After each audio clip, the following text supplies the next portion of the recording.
विग्रहस्य नयनं नीरुनिमाभ्यामृतं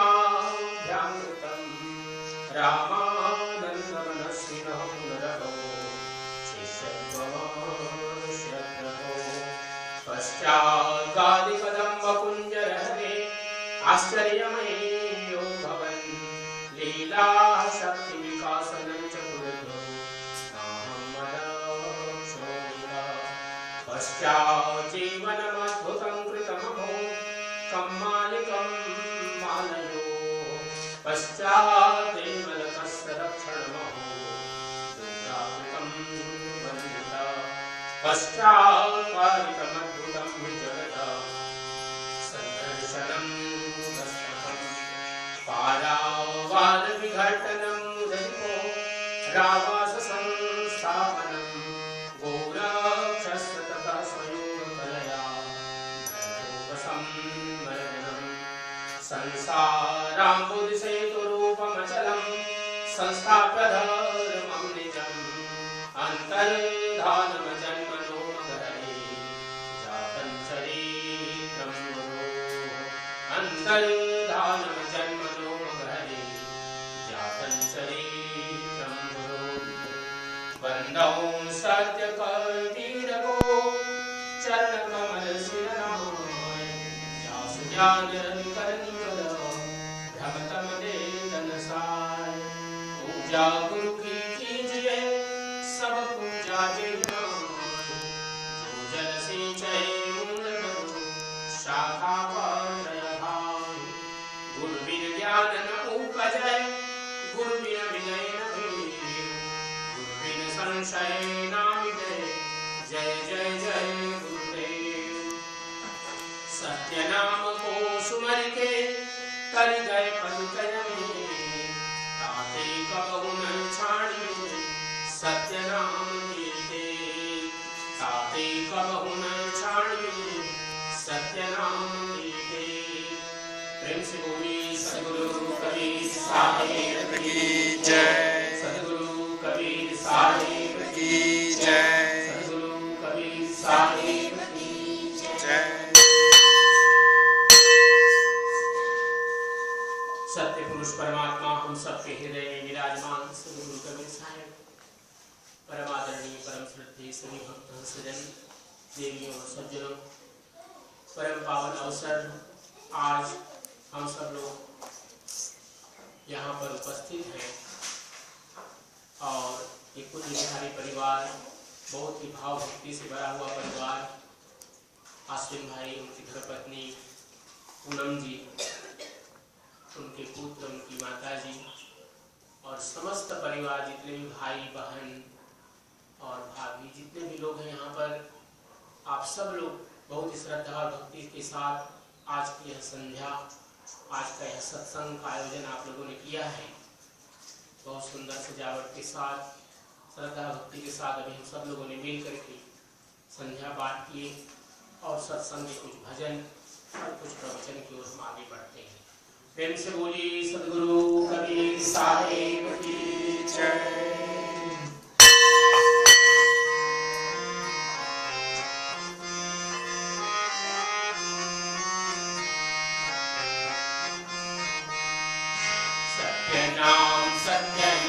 सत्य नाम बोल जय करुणामय सत्य नाम बोल सत्य नाम बोल जय करुणामय सत्य नाम बोल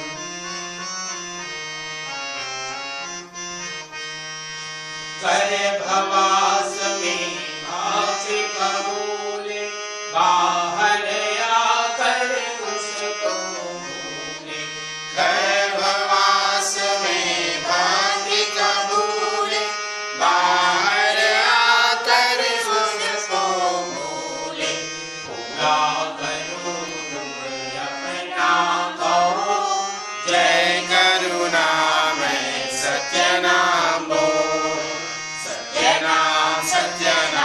सत्य नाम बोल जय करुणामय सत्य नाम बोल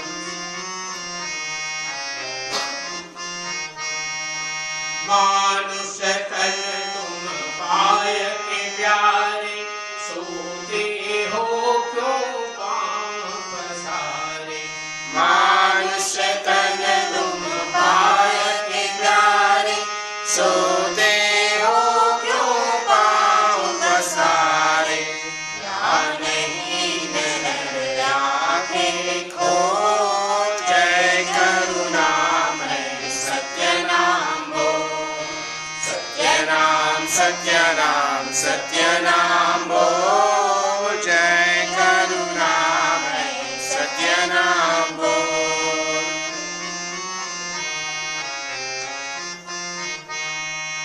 जिसने आकर जन्म लिया है, उसने एक दिन कुछ किया है।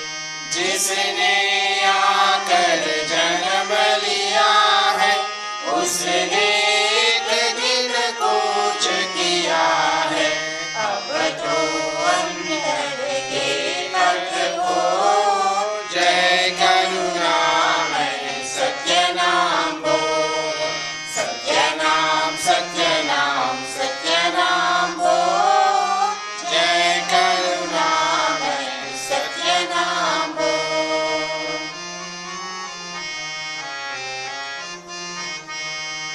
लोभ घमंड सभी विसराओ, विषयों से तुम चित्त हटाओ। घमंड सभी विसराओ, विषयों से तुम चित्त हटाओ। ज्ञान तराजू लेकर दौड़, जय करुणामय सत्य नाम बोल।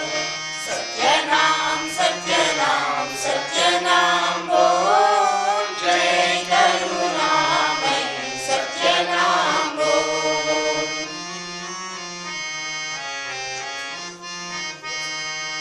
घट घट में वह रमाए निरंतर, तुम मत जानो उसमें अंतर। घट घट में वह रमाए निरंतर, तुम मत जानो उसमें अंतर।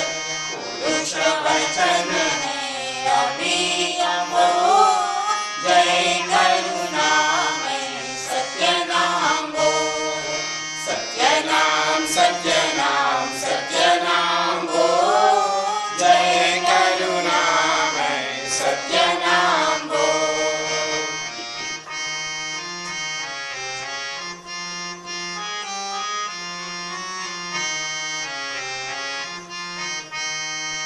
सत्यलोक की ऐसी बात, ओ शशि करो मन जाता। सत्यलोक की ऐसी बात, ओ शशि करो मन जाता। अमर हंस करत गिलो, जय करुणामय सत्य नाम बोल। सत्य नाम सत्य नाम सत्य नाम बोल, जय करुणामय सत्य नाम बोल। सत्य नाम सत्य नाम सत्य नाम बोल, जय करुणामय सत्य नाम बोल। जय करुणामय सत्य नाम बोल, जय करुणामय सत्य नाम बोल। प्रेम से बोली सद्गुरु कबीर साहिब की जय।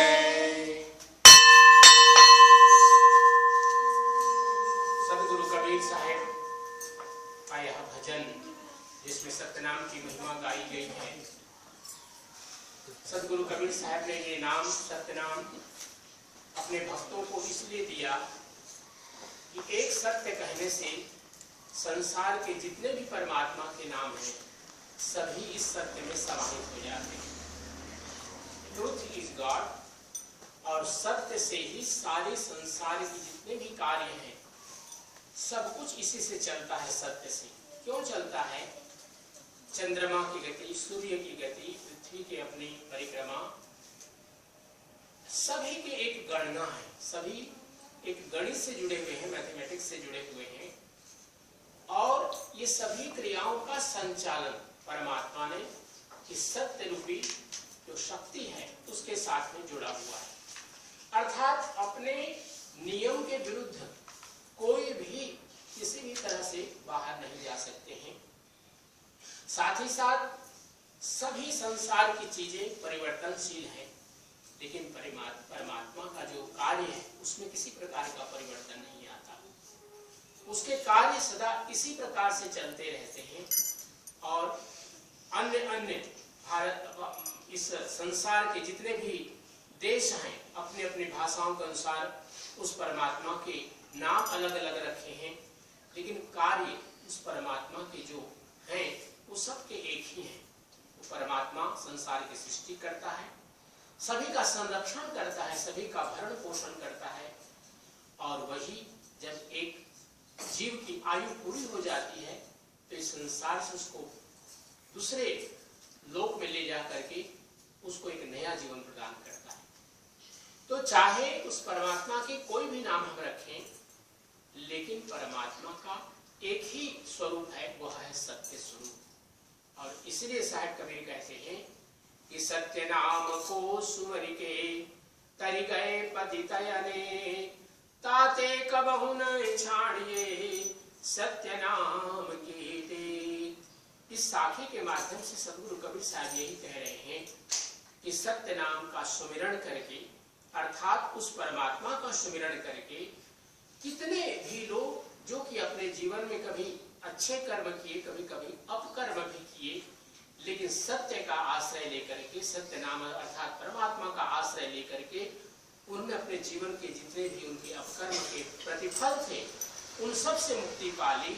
और इसीलिए कहते हैं कि हम अपने जीवन में बार बार भले ही कभी नीचे की ओर जाते हैं, कभी ऊंचे की ओर जाते हैं, लेकिन अगर सत्य का आश्रय है, परमात्मा का आश्रय है, तो एक न एक दिन हम अपने लक्ष्य को, सद्गुरु के धाम को, सत्यलोक को अवश्य प्राप्त कर लेते हैं। और इसलिए वो संदेश दे रहे हैं कि सत्य नाम को हम कभी न छोड़ें, क्योंकि जब सत्य हम कहते हैं, सत्य नाम कहते हैं, तो परमात्मा का स्मरण आता है, क्योंकि परमात्मा में किसी प्रकार का परिवर्तन नहीं होता। हम सब लोग जीव हैं और जीव में परिवर्तन आता है, जन्म लेते हैं, बस बालकपन, बाल्यावस्था, उसके बाद तरुणावस्था, युवावस्था, इसके बाद वृद्धावस्था आती है, और इस प्रकार से जीवन की यात्रा में परिवर्तन बराबर होते रहते हैं। लेकिन उस परमात्मा की यात्रा में कोई परिवर्तन नहीं है। वो परमात्मा एक ही स्वरूप, पहले भी, वर्तमान में भी, भविष्य भी उसके स्वरूप में किसी प्रकार का परिवर्तन नहीं आता है।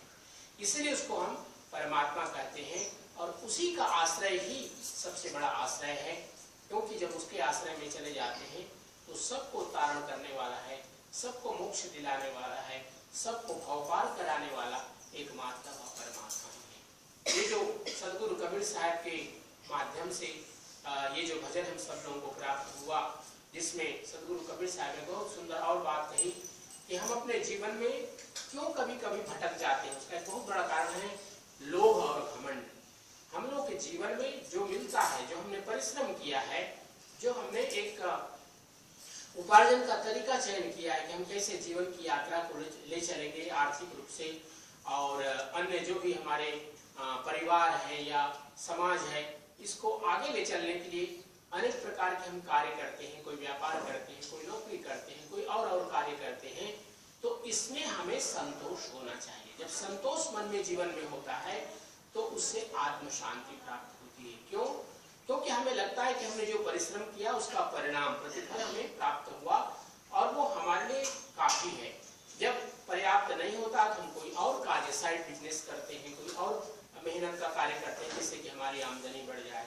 तो साहिब कबीर कह रहे हैं कि लोग को हमारे जीवन में स्थान न दे। कभी कभी जरूर सबके मन में कभी न कभी लोग आ जाते हैं, चाहे वो पंडित हों या कोई भी किसी प्रकार के कार्य करने वाले लोग हैं, सबके जीवन में कभी न कभी ये जो दुर्गुण है लोग का कभी न कभी आता है, लेकिन इससे बराबर बचने का प्रयास हमें करते रहना चाहिए।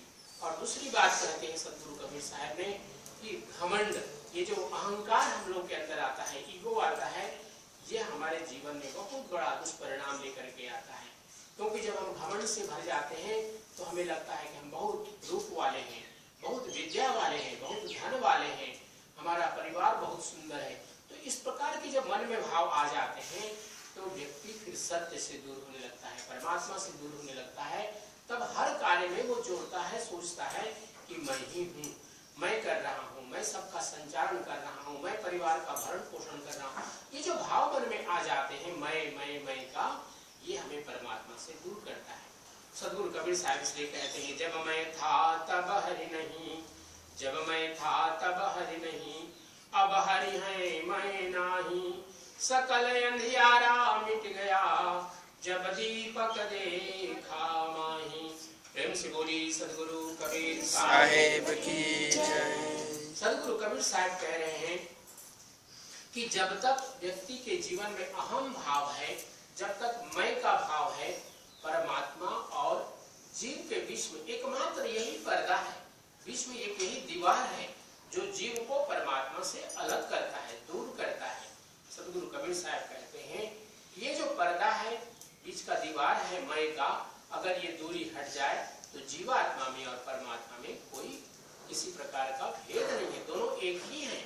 लेकिन यह बीच में पर्दा आने के कारण से, ये दीवार आ जाने से दोनों अलग अलग हो जाते हैं और जन्मों जन्मों की यात्रा ये जीव करता रहता है। हम देखते हैं पशु की योनि कितना दुखमय जीवन वो जीते हैं, क्योंकि उनको केवल एक ही फिक्र होती है, शरीर का सुख कैसे प्राप्त हो, भोजन कैसे प्राप्त हो, कैसे हम सुखी रहें। लेकिन मनुष्य जीवन में आते ही यही जीव फिर अन्य प्रकार के भी सोचन चिंतन करता है, क्योंकि हम अपने लिए घर बनाते हैं, परिवहन की व्यवस्था करते हैं, ट्रांसपोर्ट की व्यवस्था करते हैं, अनेक अनेक प्रकार के हम लोग अपने जीवन यात्रा के लिए कितने कितने प्रकार के साइंस विज्ञान के माध्यम से आविष्कार करते हैं, जिससे कि हमारा जीवन सुखमय हो। लेकिन इन सुखमय मनुष्य के जीवन के साथ साथ हम अध्यात्म की ओर बढ़ते हैं और सोचते हैं कि वास्तव में हम कहाँ से आ रहे हैं, जन्म ले रहे हैं और हमारी यात्रा कहाँ समाप्त हो रही है। तो ये जो अध्यात्म का चिंतन है केवल मनुष्य कर पाता है, इसलिए मनुष्य को सर्वश्रेष्ठ कहा गया। सदगुरु कबीर साहब बहुत सुंदर बात कहते हैं, मानुष तेरा गुण बड़ा, मानुष तेरा गुण बड़ा, मानस न आवे काज, हाड़ न होते आभरण, त्वचा न बाजन बाज। प्रेम से बोली सदगुरु कबीर साहेब की जय। हम देखते हैं कि हम लोग के आसपास कितने जीव जंतु हैं जिनके खाल को निकाल करके अनेक अनेक प्रकार, आप देख रहे हैं कि जो ऊंट के खाल होते हैं उसके कोट बनते हैं, टोपी बनते हैं, नीचे के कपड़े बनते हैं उसके, और अनेक अनेक प्रकार के। इसी प्रकार अनेक अनेक जीव हैं जिनके खाल का हम जूते बनाते हैं, पर्स बनाते हैं और बैग बनाते हैं, अनेक अनेक प्रकार की चीजों का निर्माण होता है। इसी प्रकार बहुत से जीव ऐसे हैं जिनके हड्डियों के भी नाना प्रकार के खिलौने बनते हैं, उनके जो है आभूषण बनते हैं। लेकिन मनुष्य के लिए सदगुरु कबीर साहब कह रहे हैं कि मनुष्य तुम्हारे न खाल का कोई उपयोगिता है, न तुम्हारे हाड़ की कोई उपयोगिता है, हड्डी की कोई उपयोगिता है। तुम्हारा गुण केवल यही है कि तुम्हारे अंदर में ज्ञान है, भक्ति है, विवेक है, यही तुम्हारी विशेषता है। तो सदगुरु कबीर साहब कह रहे हैं कि अपने जीवन में हम गुण का अपने अंदर में उपलब्धि प्राप्त करें, हमारे अंदर विवेक हो, हम जागे, भक्ति करें परमात्मा की, सदगुरु की भक्ति करें, ज्ञान पूर्वक जीवन को बिताएं, अहंकार से रहित होकर के जीवन को बिताएं। ये सदगुरु कबीर साहब का उपदेश है, यही मनुष्य जीवन की सबसे बड़ी सार्थकता है। प्रेम से बोलिए सदगुरु कबीर साहेब की जय।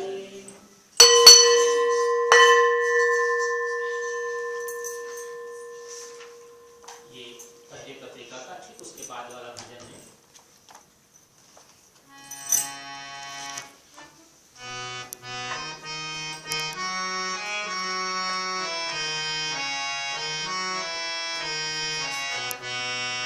महिमा तेरी अपार साध कह गए संत हरि, महिमा तेरी अपार साध कह गए संत हरि।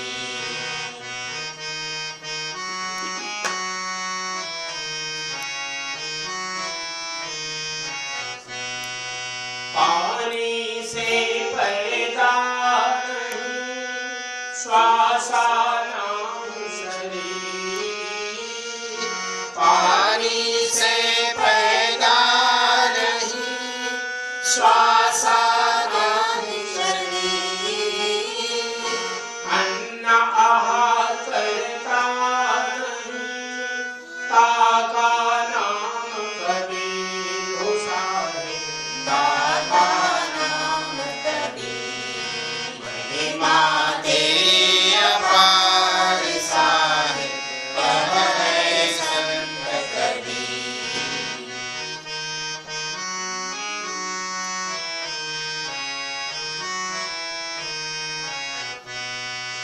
कमल पुष्प पर प्रकट भये लहर तालाब महान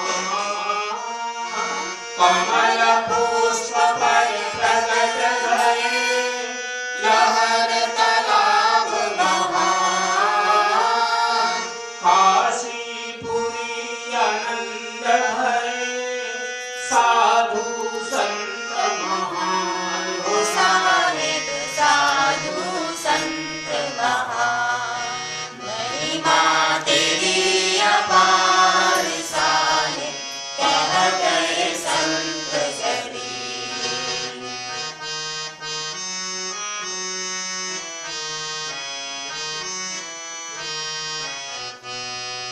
सतगुरु प्रकट भये हैं लीला किया अपार सतगुरु प्रकट भये हैं लीला किया अपार साहिब रामानंद जी गुरु भये करतार हो साहिब गुरु भये करतार महिमा तेरी अपार साहिब कह गए संत कबीर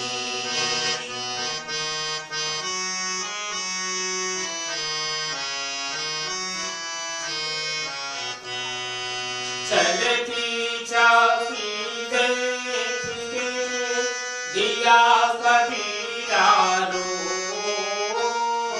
चलती जाती देख के दिया कबीरा रोज दोए पाटन के बीच में साबुत बचान कोई हो साहिब साबुत बचाना को महिमा तेरी अपार साहिब कह गए संत कबीर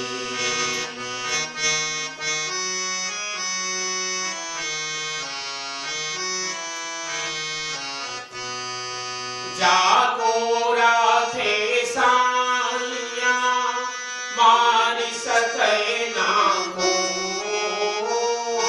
जाको राखे साइया मार सके ना कोई बालन बांका करी सके जो जग बैरी हो साहिब जो जग बैरी हो महिमा तेरी अपार साहिब कह गए संत कबीर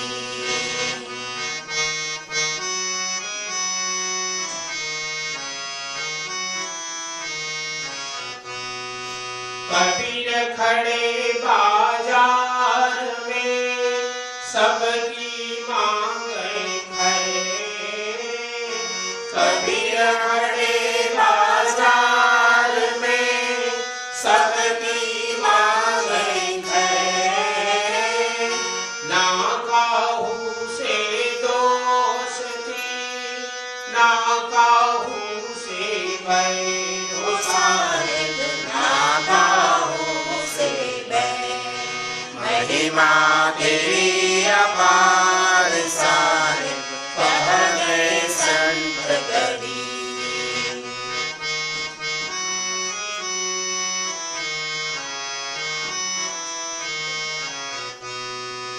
कहें गरीब सुनो संतो ये पद है निर्वाण।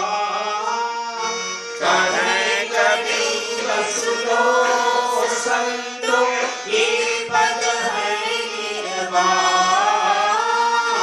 साहेब भीतर अवतार तन मन अर्पो प्राण। हो साहेब तन मन अर्पो प्राण। महिमा तेरी अपार साहेब सह गए संत गरीब। महिमा तेरी अपार साहेब कह गए संत गरीब। कह गए संत गरीब। प्रेम से बोली सद्गुरु कबीर साहेब की जय। सद्गुरु कबीर साहब के प्रागट्य का इसमें अल्प रूप में विवरण दिया गया, उसके बारे में थोड़ी चर्चा हुई। सद्गुरु कबीर साहब का प्रागट्य भारत में जिस प्रकार से हुआ, पानी से पैदा नहीं श्वासा नहीं शरीर। बहुत से लोगों के लिए यह मानना बहुत कठिन है। एक व्यक्ति श्वास नहीं लेता, पानी नहीं पीता, भोजन नहीं करता तो जीता कैसे? वो आदमी है कैसे, मनुष्य कैसे है? लेकिन सद्गुरु कबीर साहब के बारे में यह वाणी उनके बड़े महान शिष्य हुए। अगर आप भारत की यात्रा किए हैं तो दिल्ली जरूर गए होंगे। दिल्ली से लगभग 150 या 170 किलोमीटर की दूरी पर के आसपास एक स्थान है। ये हरियाणा स्टेट में आता है, हरियाणा राज्य में आता है, क्योंकि दिल्ली से जुड़ा हुआ राज्य हरियाणा है। और वहाँ एक जिला है झज्जर, और वहाँ पर ये जो स्थान है सद्गुरु कबीर साहब के शिष्य के रूप में जिनकी हम चर्चा कर रहे हैं, गरीब दादी साहब, उस स्थान का नाम है छुड़ानी धाम। वहाँ पर उनका जन्म हुआ। यद्यपि सद्गुरु कबीर साहब के प्रागट्य से बहुत बाद में हुआ, लेकिन उनकी ये साखी, उनकी ये दोहा बनाया हुआ है, साखी बनाई गई है, उनके द्वारा ये कही गई बात है कि सद्गुरु कबीर साहब का जो प्रागट्य हुआ तो जैसे हम सब लोगों का जन्म हुआ है माता पिता के माध्यम से, वैसा नहीं था। सद्गुरु कबीर साहब कमल के पुष्प पर और उस सत्यलोक से सूर्य की किरणों के माध्यम से काशी के लहर तालाब में विकसित उस कमल के पुष्प पर आकर के एक बालक का स्वरूप धारण किए। और उनको उस समय माता सरस्वती और गौरी शंकर, जिनको कि उस समय की व्यवस्था के अनुसार से उनको जबरदस्ती मुसलमान बना दिया गया था, उनका नाम था नीलू और नीमा। उन लोग उनको घर लाते हैं, नामकरण के लिए मौलवी और पंडित दोनों को बुलाते हैं, क्योंकि वो नहीं जानते कि ये बालक हिंदू है या मुस्लिम है। लेकिन जब सब सभा जुटती है वहां पर मौलवियों की और पंडितों की और पूरे नीरू और नीमा के परिवार लोगों की, तो बीच में सद्गुरु कबीर साहब बोल पड़ते हैं, जो मात्र अभी 5 दिन या 6 दिन के हुए हैं। कहते हैं कि मेरा नाम कबीर है। इसको सुन करके सभी लोग आश्चर्यचकित होते हैं। लेकिन जो संत, जिन लोग समझ पा रहे थे, उनको लगा था कि हमारे हिंदू संस्कृति के रक्षक का अवतरण हो गया है, और इसलिए कमल पुष्प प्रकट हुए इस महापुरुष के बारे में जो लोग साधक थे, जो ऋषि थे, जो साधना से जुड़े हुए लोग थे, उन लोगों को पता लग गया था कि अब हिंदू संस्कृति का उद्धार होगा, अब उसका विनाश कोई नहीं कर पाएगा।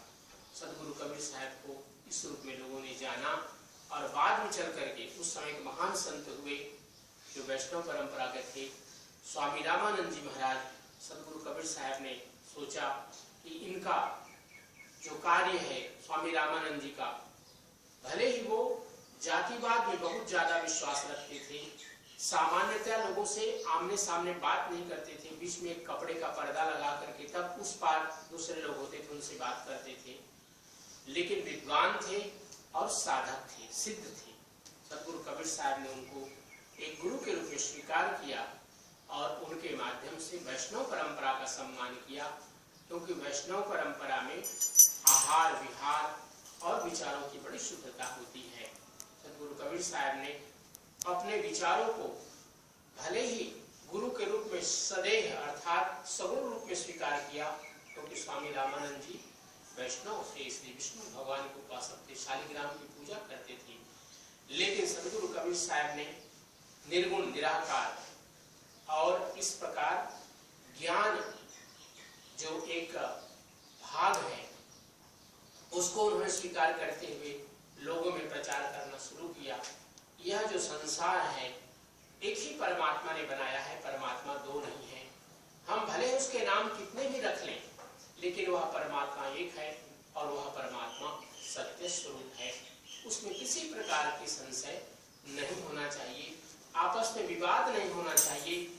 एक सोने के माध्यम से हम नाना प्रकार के आभूषण बनाते हैं, चाहे नाक की फुलिया बना ले, कान की बाली बना ले, गले का हार बना ले, हाथों की अंगूठियां बना ले, चाहे कितने प्रकार के आभूषण सोने से बन सकते हैं, लेकिन उनका जो मूल तत्व है वह है स्वर्ण, सोना।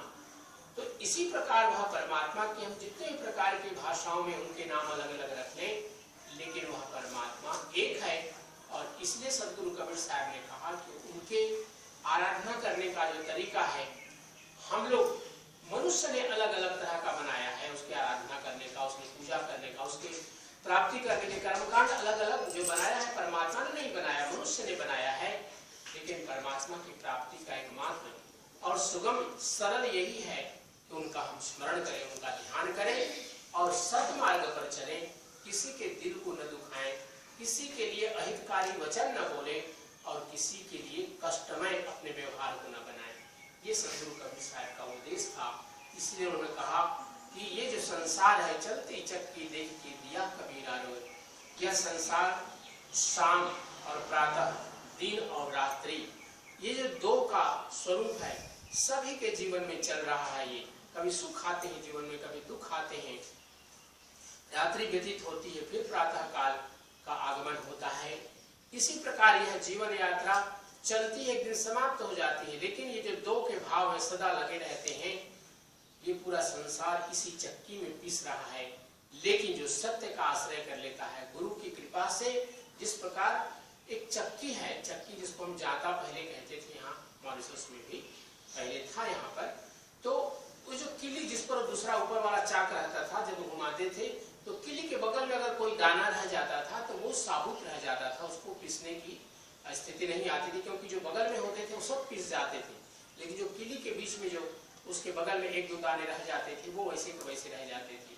तो सदगुरु कबीर साहब ने उपदेश करते हुए कहा कि हम भी उस परमात्मा का आश्रय ग्रहण करें, गुरु दीक्षा प्राप्त करें और गुरु के माध्यम से उस मार्ग को प्राप्त करें जिसके माध्यम से ये जो दो का भाव संसार में फैला हुआ है, इससे हम मुक्त होकर के द्वैत से अद्वैत में आ जाएं। क्योंकि ये पूरा संसार ही तो परमात्मा का है। तो जब परमात्मा का है तो सब परमात्मा में ही है। सब घट मेरा साइया सोनी से जन कोई, सब घट मेरा साइया सोनी से जन कोई, बलिहारी वाह घट की जा घट पर घट होय। वह परमात्मा सर्वत्र विराजमान है, सब जगह है।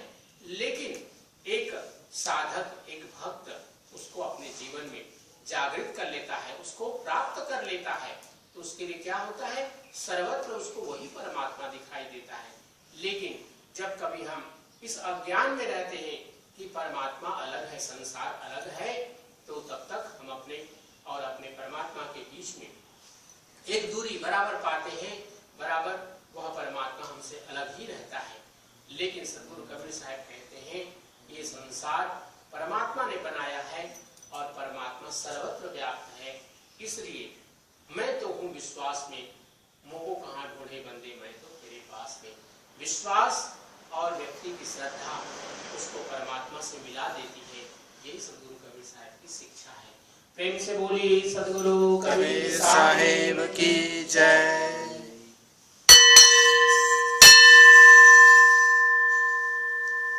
एक भजन और करते हैं, फिर उसके बाद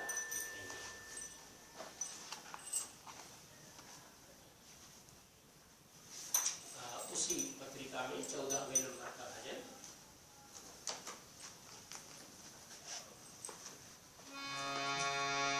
धीरे धीरे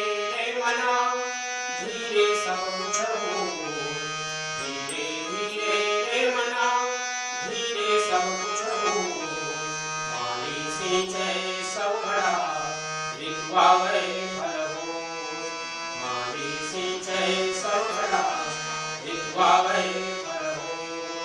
प्रेम से बोली सद्गुरु कबीर साहिब की जय।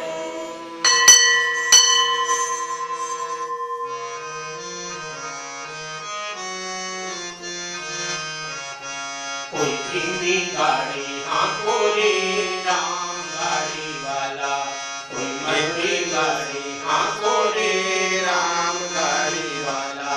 हम सब लोग मिलकर ताली बजाते हैं। कोई धीमी गाड़ी हाँ कोई राम गाड़ी वाला कोई मधुरी गाड़ी हाँ कोई राम गाड़ी वाला। राम गाड़ी वाला राम गाड़ी वाला राम गाड़ी वाला राम गाड़ी वाला कोई धीमी गाड़ी हाँ कोई राम गाड़ी वाला कोई मधुरी गाड़ी हाँ कोई राम गाड़ी वाला।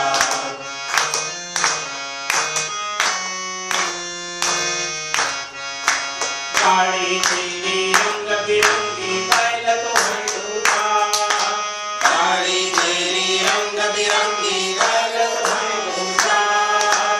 नाचने वाला जय चलेगा बैठने वाला लाल नाचने वाला जय चलेगा बैठने वाला लाल। राम गाड़ी वाला कोई धीमी गाड़ी हाँ कोई राम गाड़ी वाला कोई मधुरी गाड़ी हाँ कोई राम गाड़ी वाला।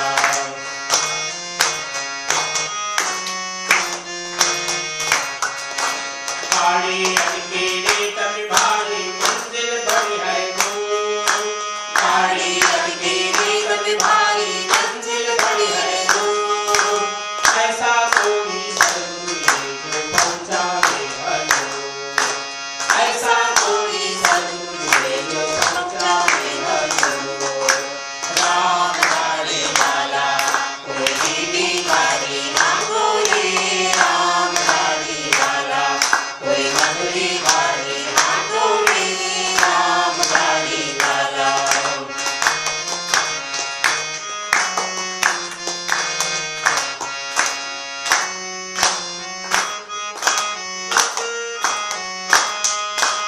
घोड़ा छूटा तन से भाई जग में पड़ी पुकार घोड़ा छूटा तन से भाई जग में पड़ी पुकार। दस दरवाजे बंद हुए भाई चल चलाए सवार दस दरवाजे बंद हुए भाई चल चलाए सवार। राम गाड़ी वाला कोई धीमी गाड़ी हाँ कोई राम गाड़ी वाला कोई मधुरी गाड़ी हाँ कोई राम गाड़ी वाला।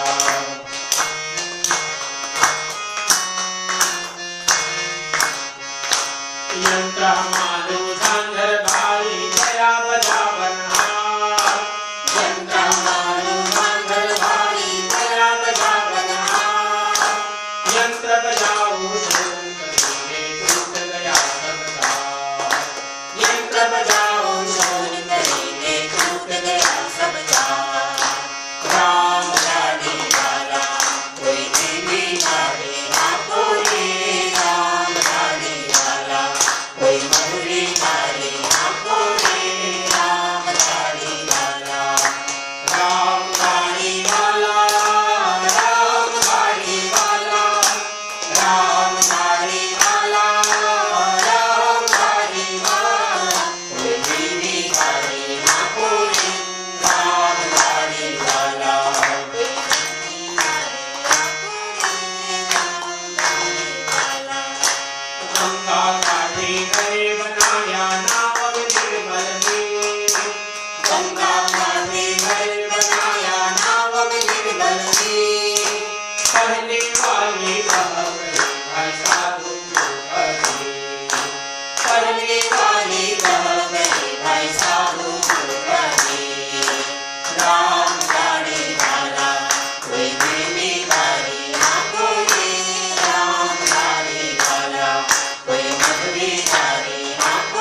सब संत भक्त समाज की जय। आज के आनंद की जय। 21 वर्ष पूर्व जब मैं यहाँ आया था मॉरिशस में, तो ये एक परिवार से मिलना हुआ और उस समय संजीव भाई के पिताजी भी जीवित थे, आपके पिताजी भी जीवित थे, आपके पिताजी भी जीवित थे। कितना परिवर्तन इन 21 वर्षों में आया है, न केवल एक परिवार में, पूरे देश भर में। सदगुरु कबीर साहब यही कह रहे हैं, अगर मेहनत आपका, अगर परिश्रम सन्मार्ग पर होकर के चल रहा है तो जीवन में आपका बराबर विकास होगा। आप परिवार देखिए, आपके परिवार में बच्चे बड़े हुए, उनकी विवाह हुए और उनके बच्चे फिर हुए, ये बिटिया बैठी हुई है, बेटे बैठे हुए हैं। तो ये जो परिवार में विकास होता है, समाज में विकास होता है, आध्यात्मिक रूप से जो हमारे जीवन में विकास होता है, इन सब का एक ही परिणाम यही है कि हम सन्मार्ग पर चलते रहें और अपने जीवन में लौकिक विकास के साथ साथ आध्यात्मिक विकास भी करते रहें। ये प्रयास हम लोग के जीवन में बराबर होते रहना चाहिए। आश्विन भाई, पूनम जी और आपके पूरा परिवार आज बहुत सुंदर ढंग से आयोजन किया। समय समय पर आप लोग अपने अपने घरों में सत्संग करते रहते हैं, समय समय पर सात्विक ज्ञान या ज्ञान चौका आरती होती रहती है। आपका यह परिवार कुंज बिहारी परिवार हाईलैंड्स में बहुत ही प्रसिद्ध है हमारे कबीर पंथ में, और आप सब लोग इतना सुंदर ढंग से जीवन व्यतीत करते हैं। ऐसे ही भाव भक्ति सदगुरु आप सबको देते रहें और आपका भी जीवन अहंकार से रहित होते हुए अपने जीवन को ऐसे ही आगे ले चलते और अपने जीवन का जो लक्ष्य है सदगुरु की प्राप्ति करें, मोक्ष की प्राप्ति करें और जीवन में सबका विकास करते रहें, सभी का जीवन में उन्नति हो, सबके जीवन में स्वास्थ्य मिले, समृद्धि मिले और सब लोग यश के भागी बने। यही सदगुरु से प्रार्थना है। प्रेम से बोलिए सदगुरु कबीर साहेब की जय। सदगुरु कबीर साहेब की जय। साहेब बंदगी, साहेब बंदगी, साहेब